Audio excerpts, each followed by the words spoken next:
मित्रांनो, भारतामध्ये नुकतंच G20 परिषद झालेली आहे आणि या परिषदेत सगळ्यात वादग्रस्त काय असेल तर ती गोष्ट म्हणजे या ठिकाणी भारत देशाने म्हणजेच मोदी सरकारने 4,200 करोड रुपये खर्च या परिषदेसाठी केले.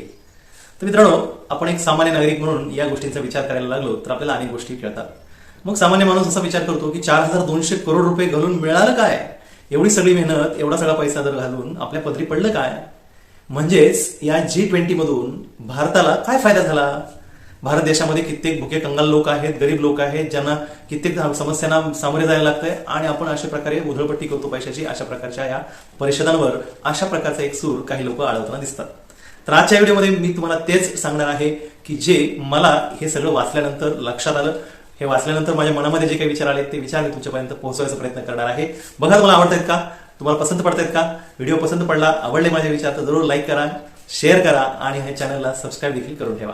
तर मित्रांनो, G20 या G20चे फायदे समजून घेण्या अगोदर आपण हे समजून घेतलं पाहिजे की G20 काय आहे. तर एकदम सोप्या भाषेत सांगायचं झालं तर G20 म्हणजे 21 देशांचा समूह आहे. खरं तर 20 देश नाही आहेत, 19 देश आणि एक युरोपियन युनियन अशा पद्धतीने त्याची रचना आहे. 1999 ला त्याची स्थापना झाली. आणि तर मित्रांनो, आता मग प्रश्न पडतो की या G20च्या अध्यक्षपदाचा काय तो फायदा? तर सगळ्यात पहिली आणि महत्वाची गोष्ट, या परिषदेच्या निमित्ताने आपल्या देशाची ब्रँडिंग झालेली आहे. हो मित्रांनो, ब्रँडिंग म्हणजे काय? तर मित्रांनो, आजचा जमाना हा मार्केटिंगचा जमाना आहे. तुम्हाला कुठलीही गोष्ट जर विकायची असेल तर तुम्हाला ती लोकांना सांगायला लागतं की आपली वस्तू कशी चांगली आहे, आपली वस्तू किती छान आहे. आणि या परिषदेच्या निमित्ताने खूप चांगल्या प्रकारे आपल्या देशाची ब्रँडिंग झाली असं मला वाटतं. आणि ही जी ब्रँडिंग आहे त्याचे जे रिटर्न्स आहेत ते रिटर्न्स मला तरी वाटतं कुठल्या पैशांमध्ये आपण मोजू शकणार नाही. का आणि कसं, तपशिलात जाऊया थोडंसं. बघा की हे आता दिल्लीला झालं, हे शेवट होता या सगळ्या G20च्या एकूण ह्याचा. परंतु वर्षभर झालं देशामध्ये साधारणपणे 60 वेगवेगळ्या शहरांमध्ये काय केलेलं आहे तर दर महिन्याला जवळपास वेगवेगळ्या परिषदा झालेल्या आहेत. आपल्या औरंगाबादला झालेली आहे, त्या ठिकाणी पुण्यात झालेली आहे, त्या ठिकाणी काश्मीरमध्ये झालेली आहे, वाराणसी झाली. वेगवेगळ्या शहरांमध्ये वर्षभर G20च्या परिषदा घडतायत. या परिषदांमध्ये कोण येते तर या G20 देशांमधले जे प्रतिनिधी आहेत, कधी कधी त्या देशातले जे अधिकारी असतील त्या त्या थीमशी किंवा त्या गोष्टीशी संबंधित जे लोक असतील ते सगळे त्या ठिकाणी येत आहेत. मग आता एवढ्या सगळ्या देशातून जगभरातून लोक येत असतील तर लोक काही एकटे येणार आहेत का? तर त्यांच्याबरोबर मीडिया येतो, त्यांच्याबरोबर त्यांचे अधिकारी येतात, अनेक गोष्टी येत असतात. आणि हे आल्यामुळं हे भारत देशाबरोबर सगळ्या देशभर फिरल्यासारखे ते फिरले. आणि फिरल्यामुळे भारत देशात काय आहे हे त्यांना पाहता आलं. भारताची जी संस्कृती आहे या संस्कृतीला त्यांना पाहता आलं. भारताचं जे वैभव आहे ते त्यांना पाहता आलं. भारतात ज्या अनेक गोष्टी आहेत, टुरिझमच्या दृष्टिकोनातून अनेक गोष्टी आहेत, पर्यटनाच्या दृष्टिकोनातून अनेक गोष्टी आहेत, ते त्यांना पाहता आल्या. आता हे पाहिल्यामुळे काय घडलं तर छोट्यात छोटा विचार आपण असं करू की त्या काळामध्ये जेव्हा हे लोक त्या ठिकाणी आले तर तेव्हा तिथला जो व्यापार कदाचित काही प्रमाणात वाढला असेल. तिथं जाऊन लोकांनी दिवसभराची परिषद संपल्यानंतर संध्याकाळी फिरली असतील, बघितले असतील ठिकाणं, बघितल्यानंतर त्यांना ते काही गोष्टी आवडल्या असतील. मग ही गोष्ट कुठे चालली आहे? इंटरनॅशनल लेवलला चालली आहे. इंटरनॅशनल लेवलला गेल्यामुळे अनेक लोकांपर्यंत ही पोहोचते की भारत देशामध्ये हे सुद्धा बघण्यासारखं आहे. समजा काश्मीर आपण म्हणूया, काश्मीर हे भारताचं नंदनवन आहे. इतके दिवस काश्मीरमध्ये कोणी जातच नव्हतं कारण की तिथे सगळं प्रॉब्लेम्स होते. आणि म्हणून मग आपण सध्या कधी चलती कोणाची होती तर थंड हवेचं ठिकाण जगातलं म्हणजे स्वित्झर्लंड, सगळे लोक स्वित्झर्लंडला जायचे. पण भारताचं काश्मीर बघितल्यानंतर नक्कीच लोकांना वाटलं असेल की याच्यासारखं सुंदर आणखी काहीच असू शकत नाही. मग हे जे ब्रँडिंग आहे, पॉझिटिव्ह ब्रँडिंग आहे, ती आपल्याला महत्वाची आहे. मग अशी ब्रँडिंग आणखी कुठे कुठे झाली तर या परिषदेमध्ये सांगितलं तर खूप सारा खर्च केला गेला. म्हणजे चांदीच्या भांड्यात खाऊ घातलं वगैरे वगैरे. तर तुम्ही बघा, छोट्या छोट्या गोष्टीकडे, बारीक गोष्टीकडे नजर ठेवून त्याचं वेल प्लॅनिंग करून ही गोष्ट केली असं मला वाटतं. की बघा, तुम्ही त्या ठिकाणी आलेल्या सगळ्या राष्ट्राध्यक्ष आणि त्या ठिकाणी महिला सगळ्या या सगळ्यांना भारत देशांमधल्या जे काही पेहराव आहेत वेगवेगळ्या प्रकारचे, भारत देशामध्ये वापरले जाणारे जे कपडे आहेत या कपडे परिधान करण्यासाठी दिले गेले होते. तर ही काय आहे मित्रांनो? ही ब्रँडिंगच आहे. यांना खाण्यासाठी कितीतरी प्रकारचे 500 प्रकारचा मेनू होता असं म्हणून टीका केली जाते. मित्रांनो, टीका कशावर करावी हे सुद्धा आपल्याला कळत नाही अनेकांना. तर मित्रांनो, या माध्यमातून एक अर्थाने भारतीय पक्वानांचं ब्रँडिंग करण्याचा प्रयत्न आहे, मार्केटिंग करण्याचा प्रयत्न आहे. मागच्या वर्षी 2023 हे मोदी सरकारच्या प्रयत्नाने युनोने जागतिक मिलेट इयर म्हणून जाहीर केलेलं आहे. मिलेट म्हणजे काय? ज्वारी, बाजरी, नाचणी या प्रकारचे जे सगळे धान्य आहेत या धान्यांचं वर्ष म्हणून युनोने जाहीर केलेलं आहे. आणि मग या खाण्यामध्ये हे सगळे मोठ्या प्रमाणात याचं उत्पादन होतं. तर मग यापासून बनवलेले नवीन नवीन पदार्थ त्या ठिकाणी खायला दिले गेले. कोण जाणे की कदाचित उद्या या सगळ्या याच्यातून मोठं मार्केट तयार होऊ शकतं. आज आपण पिझ्झा खातो मित्रांनो. पिझ्झा आपल्याला कसं माहित झालं सांगा बरं तुम्ही? पिझ्झा, डॉमिनोचा पिझ्झा खातो आपण, पिझ्झा आपल्या आवडीने खातो. तर मार्केटिंग केलं ना शेवटी त्यांनी. पिझ्झा का भारतीय पदार्थ आहे का? नाही. त्यांनी इथे येऊन मार्केटिंग केलं, इथं तो पिझ्झा पॉप्युलर केला. मग आपण आपल्याकडे आलेल्या लोकांना आपल्याकडे जे छान छान आहे ते दाखवून त्याचं मार्केटिंग करणं काम आहे की नाही आहे. आणि मग तेच या निमित्ताने झालंय असं मला वाटतं. प्रत्येक ठिकाणी सांस्कृतिक दृष्ट्या अनेक गोष्टी दिसत आहेत, अगदी नावांमध्ये सुद्धा. बघा त्या मेन ठिकाणी जिथं ही सगळी परिषद घडली तर त्याला सभा मंडपम असं नाव दिलं. मंडपम हे संस्कृत शब्द म्हणजे आपल्या भाषेचं सुद्धा त्या ठिकाणी काळजी घेतली की आपण आपल्या भाषेची नावं सुद्धा त्यामध्ये केली पाहिजे. तर हे जे आहे सांस्कृतिक दृष्ट्या आसर्शन करणं, सांस्कृतिक दृष्ट्या आपल्या गोष्टींचा आपण लोकांना जाणीव करून देणं, माहीत करून देणं, सांगणं, आग्रहपूर्वक त्या पुढे करणं, ही गोष्ट खूप महत्वाची मला वाटतं सगळ्यांपेक्षा. आणखी काय झालं या ठिकाणी की या ठिकाणी एक नवीन कॉरिडॉर म्हणजेच एक व्यापारी मार्गाला सर्वांनी सहमती दर्शवलेली आहे. काय आहे व्यापारी मार्ग? भारतातून आखाती देशाच्या मार्गे युरोपमध्ये जाण्याचा हा मार्ग आहे, समुद्र मार्गे. या ठिकाणी रेल्वे आणि समुद्राच्या माध्यमातून भारत, आखाती देश म्हणजे या ठिकाणी दुबई वगैरे सगळे जे गल्फ कंट्रीज म्हणून आपण, ते सगळे देश युरोपशी जोडले जाणार आहेत. मग आता याच्यात विशेष काय आहे? हा फार मोठा प्रकल्प मित्रांनो, आणि हा एक प्रकारे चीनला शह देण्याचा प्रयत्न आहे. चीनला शह देण्याचा प्रयत्न आहे. चीनने त्यांनी काय केलेलं? चीनने 2013 पासून जगभरामध्ये त्यांच्या माध्यमातून रस्ते आणि अनेक प्रकारचे इन्फ्रास्ट्रक्चर, पायाभूत सुविधा निर्माण केल्या करतोय चीन, आणि त्याच्या निमित्ताने त्या देशाला तो अंडर घ्यायचा प्रयत्न करतोय.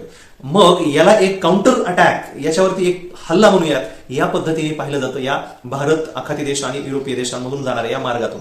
आणि आणखी कितीतरी गोष्टी मित्रांनो, हा मार्ग जाणार आहे म्हणजे फक्त काय होणार आहे तर समुद्र मार्गे हा एक नवीन रूट तयार झाला, त्याला स्पाइस रोड म्हटलेलं आहे. आणि मग याच्या माध्यमातून काय फायदा होणार आहे तर तिथून एक केबल सुद्धा अंथरलं जाणार आहे, ज्या केबलच्या माध्यमातून हे सगळे देश एकमेकाशी जोडले जाणार आहेत, कनेक्टिव्हिटी वाढणार आहे. आणि एकदा कनेक्टिव्हिटी वाढली, रस्ते झाल्यावर काय होतं याचा अनुभव आपण आपल्या देशात सध्या घेतो. तर हा एक पर्यायी मार्ग या ठिकाणी निर्माण झालाय युरोप खंडाशी जोडण्याचा आखाती मार्गातून. याच्या अगोदर सुद्धा हा रस्ता होता, म्हणजे हा नाही, पण या देशांना जाण्याचा रस्ता होता, पण तो टाइम कन्झ्युमिंग होता, वेळ खाऊ रस्ता होता.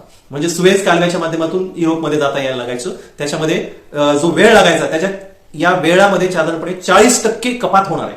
म्हणजे फास्ट सगळा व्यापार या ठिकाणी होऊ शकणार आहे. आणि जेव्हा हा रस्ता होईल त्यावेळेस याच्यात अनेक प्रकारचं बांधकाम, अनेक प्रकारच्या गोष्टी आहेत, माहित नाही आपल्याला, परंतु भारतीय कंपन्यांना याच्यामध्ये फायदा होणार नाही असं कशावर म्हणता येणार आहे?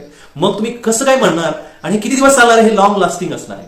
एकदा हा रस्ता झाला की येणाऱ्या पिढ्यानपिढ्या हा रस्ता वापरला जाणार आहे. आणि मग तोपर्यंत जो काही फायदा आपला होणार आहे, हा फायदा आपण हा 4200 करोड रुपयाच्या तुलनेत कुठे असणार आहे? बरोबर आहे. मला म्हणायचं म्हणजे मला याच्यातलं पॉझिटिव्ह बघायचं आहे. पॉझिटिव्ह गोष्टी आपण बघितल्या पाहिजेत आणि खरंच आपल्या फायद्याचं होतंय का याच्याकडे बघितलं पाहिजे. कायम आपण काहीतरी निगेटिव्ह बघत, निगेटिव्ह शोधण्यात काही हासिल होत नाही मित्रांनो. आणखी एक महत्वाची गोष्ट काय हासिल झालं तर भारताच्या आग्रहाखातर, भारताच्या प्रयत्नांमुळे या G20 मध्ये आफ्रिकन युनियन म्हणजे आफ्रिका खंडातील 55 देशांचा एक समूह आहे मित्रांनो. 55 देश, 55 हे खूप मोठा आकडा आहे. 55 देश आहेत या युरोपियन युनियनमध्ये, आणि या युरोपियन युनियनचा अंतर्भाव आता G20 मध्ये केला गेला. मग आता ह्यानी काय होईल? यांनी एकतर आपली इमेज मोठी झाली, भारत हा मोठ्या भावाच्या भूमिकेत गेला आफ्रिकन कंट्रीच्या दृष्टिकोनातून, आणि मग याचा आपल्याला फायदा डेफिनेटली पुढे होणारच आहे. जेव्हा आपल्याला गरज पडेल तेव्हा हे लोक आपल्या मदतीला येणार आहेत. तर बघा त्या ठिकाणी बघा की आफ्रिकन कंट्रीजमध्ये साधारणपणे 30% खनिज संपत्ती आहे असं मानलं जातं. मग याच्यातल्या 55 पैकी 43 देशांबरोबर आपले राजनैतिक संबंध सुद्धा आहेत. मग आता हे जो संबंध आहेत हे चांगले होतील का वाईट होतील? मग हे संबंध चांगले झाले तर त्यातून फायदा दोन्ही देशांचा होणार आहे की नाही होणार आहे? या सगळ्या गोष्टींचा विचार आपण केला पाहिजे. आणि आपण एका वरच्या भूमिकेत गेलोय हे लक्षात घ्यायला पाहिजे. आपण या ठिकाणी जसं किंग मेकर असतात तसं काहीतरी आपण या ठिकाणी होतोय की आपला देश नावारूपाला येतोय, देशाची इमेज वाढतीये. मित्रांनो, या 4200 करोड रुपयाच्या खर्चामध्ये तर मेजर खर्च कशाचा आहे माहिती का तुम्हाला? 3600 करोड रुपये तर त्या ठिकाणी जे मुख्य ठिकाण होतं ना ही परिषद भरलेली होती त्या ठिकाणी, तिथल्या सगळ्या बांधकामाचा खर्च हा 3600 करोड रुपये आहे. आणि मग हे 3600 करोड केलेलं की वाया गेलं का? नाही गेलं. तर हे इन्फ्रास्ट्रक्चर इथून पुढे कुठल्याही आंतरराष्ट्रीय पद्धतीची जी गोष्ट करायची असेल आपल्याला तर त्याच्यासाठी उपयोगाला येणारच आहे. ते काय पडी काय काय? किंवा या निमित्ताने वेगवेगळे रस्ते तयार झाले, वेगवेगळ्या सुविधा तयार झाल्या, ह्या त्या प्रदेशामध्ये त्या लोकांसाठीच्या फायद्याच्याच होत्या. म्हणजे हे काही कुणी पैसे घेतले आणि कुणाच्या तरी खिशात घातले असं बोलायसारखं नाहीये. त्यामुळं असं संकुचित विचार करून आपण असं या परिषदेकडे बघितलं नाही पाहिजे असं मला वाटतं.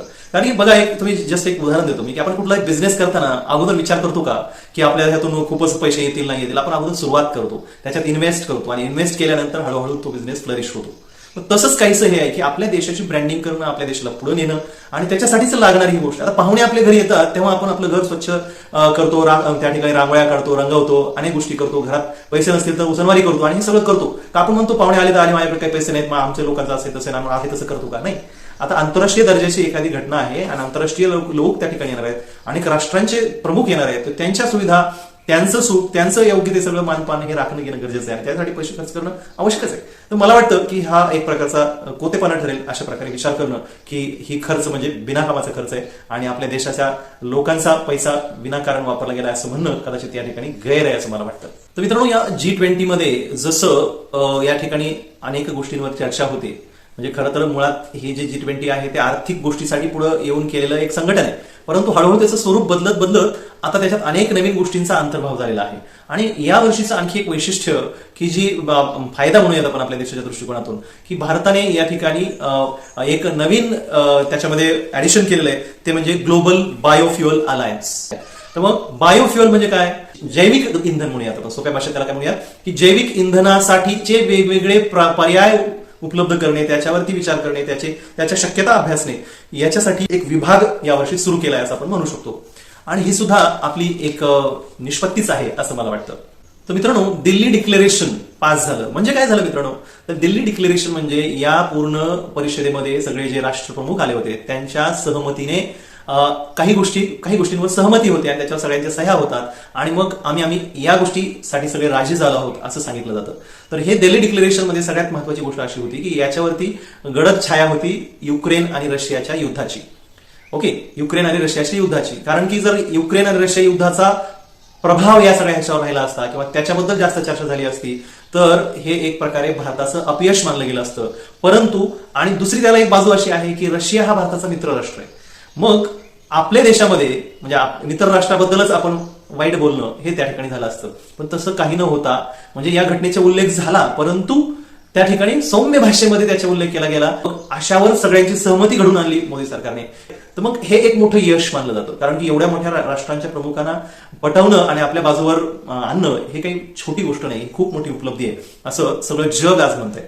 तुम्ही जर आंतरराष्ट्रीय मीडिया बघितला तर जगातल्या सगळ्या वर्तमानपत्रामध्ये गेल्या 2-3 दिवसापासून याच्याबद्दल लेखन होते आणि त्याच्यात सगळेजण भारताची तोंड भरून कौतुक करतायत आणि ते म्हणतायत की भारताने सक्सेसफुली ही परिषद करून दाखवली, भारताची ही एक मुत्सद्देगिरीची भारताची जीत आहे असं सगळेजण म्हणत असताना आपण मात्र त्याच्यातले उणिवा काढत राहणं मला वाटतं हे गैर आहे. याचबरोबर आणखी एक गोष्ट अशा लक्षात घेण्यासारखी आहे की या परिषदेला चीनचे राष्ट्राध्यक्ष हजर नव्हते आणि रशियाचे राष्ट्राध्यक्ष सुद्धा हजर नव्हते. चीनचे आले नव्हते. माहिती आहे की चीनने एक आगळीक केलेली आहे भारताच्या नकाशात, त्यांच्या नकाशात भारतातला काही भाग चीनचा आहे असं दाखवलेला आहे, तो एक भाग होता.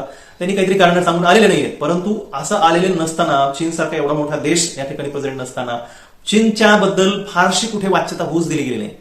तर मित्रांनो, कदाचित या सगळ्या गोष्टींचा आणखी एक मला जो जाणवतो तो फायदा असा असू शकतो की एवढ्या सगळ्या देशांच्या लोकांना एकत्रित आपण या ठिकाणी होस्ट केलं, त्यांच्याशी चर्चा मसलत, नातेसंबंध त्यांना रिसीव्ह करणं, या सगळ्या गोष्टी आणि एक रॅपो जो क्रिएट झालाय त्याचा एक साईड इफेक्ट म्हणून कदाचित भारताला उद्या जेव्हा युनोमध्ये सुरक्षा परिषदेमध्ये एक परमनंट मेंबर म्हणून घेण्यासाठीचे प्रयत्न सुरू होतील तेव्हा या सगळ्या गोष्टी डेफिनेटली भारताला पॉझिटिव्ह ठरतील. म्हणजे एक छोट्या छोट्या गोष्टी या पुढे चालून म्हणजे दूरदृष्टी असणं आवश्यक असतं. या दूरदृष्टीने केलेल्या अनेक गोष्टी आहेत की ज्याची किंमत आपण करू शकत नाही आणि ज्याचं उपयुक्तता तुम्हाला आज कदाचित कळणार नाही पण येणाऱ्या भविष्यात कळेल असं मला वाटतं. म्हणून G20 हे भारतासाठी एक जबरदस्त सक्सेस आहे. भारत देशाची ब्रँडिंग खूपच जोरदार, पॉझिटिव्ह आणि खूपच व्हायब्रंट अशी झालेली आहे आणि त्यामुळं मला वाटतं की आपण सुद्धा सगळ्यांनी या गोष्टीकडे लक्ष दिलं पाहिजे, ना की इतर गोष्टींकडे. मित्रांनो, व्हिडिओ कसा वाटला जरूर सांगा. अशा प्रकारचे व्हिडिओ भारताबद्दलच्या पॉझिटिव्ह घटना, पॉझिटिव्ह गोष्टी मला तुमच्यापर्यंत पोहोचवायला नक्की आवडतं. तर तुमचं मत कमेंटमध्ये जरूर सांगा. पुन्हा भेटूयात पुढच्या व्हिडिओमध्ये. तोपर्यंत बाय.